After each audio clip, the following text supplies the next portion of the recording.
पंत्रालय मुंबई येथे राज्यातील ओबीसी समाजाच्या शैक्षणिक, आर्थिक, सामाजिक तसेच विविध प्रलंबित विषयांवर चर्चा करण्यासाठी गठीत करण्यात आलेल्या मंत्रिमंडळ उपसमितीची महत्त्वपूर्ण बैठक पार पडली। राज्याचे महसूल मंत्री तथा समितीचे अध्यक्ष चंद्रशेखर बावनकुळे यांच्या अध्यक्षतेखाली झालेल्या या बैठकीत ओबीसी समाजाच्या विविध महत्त्वपूर्ण प्रश्नांवर सविस्तर चर्चा करण्यात आली। बैठकीत दिनांक 10 व 16 सप्टेंबर 2025 रोजी झालेल्या बैठकीतील निर्णयांवरील कार्यवाहींचा आढावा घेण्यात आला। अण्णासाहेब पाटील इकॉनॉमिक डेव्हलपमेंट कॉर्पोरेशनच्या धर्तीवर इतर मागास आर्थिक विकास महामंडळासाठी विविध योजना राबविणे, ओबीसी विद्यार्थ्यांसाठी जिल्हा स्तरावर शासकीय वसतिगृहे उभारणे तसेच महाज्योतीच्या प्रादेशिक कार्यालयांसाठी जागा उपलब्ध करून देणे व आवश्यक निधी तसेच पदमान्यता देण्याबाबत चर्चा करण्यात आली। विभागीय स्तरावरील कार्यालयांच्या बांधकामासाठी दरवर्षी किमान 500 कोटी रुपयांचा अतिरिक्त निधी उपलब्ध करून देण्याचा मुद्दाही बैठकीत मांडण्यात आला।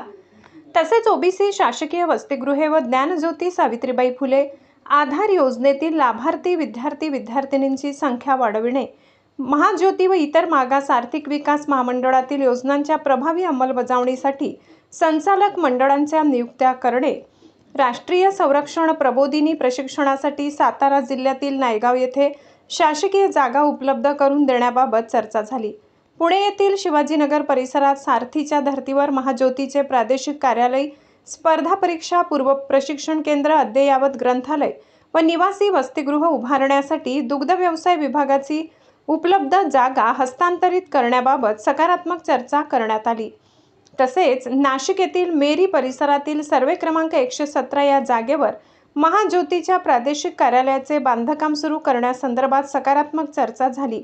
राज्यात 27% आरक्षण असूनही सरकारी सेवेत ओबीसींचे प्रमाण केवळ 9.50% असल्याबाबत अद्ययावत माहिती घेण्याबाबत निर्देश देण्यात आले।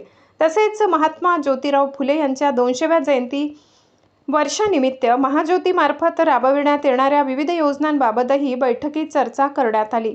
या बैठकीस मंत्रिमंडळ उपसमितीचे सदस्य छगन भुजबळ, गणेश नाईक, अतुल सावे, गुलाबराव पाटील, संजय राठोड यांच्यासह शासनाच्या विविध विभागाचे सचिव उपस्थित होते। माधव न्यूज महाराष्ट्र, संपादक सुरेश पोटे।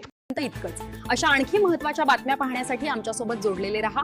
आमचा व्हिडिओ लाईक, शेअर आणि चॅनल सबस्क्राईब करायला विसरू नका। धन्यवाद।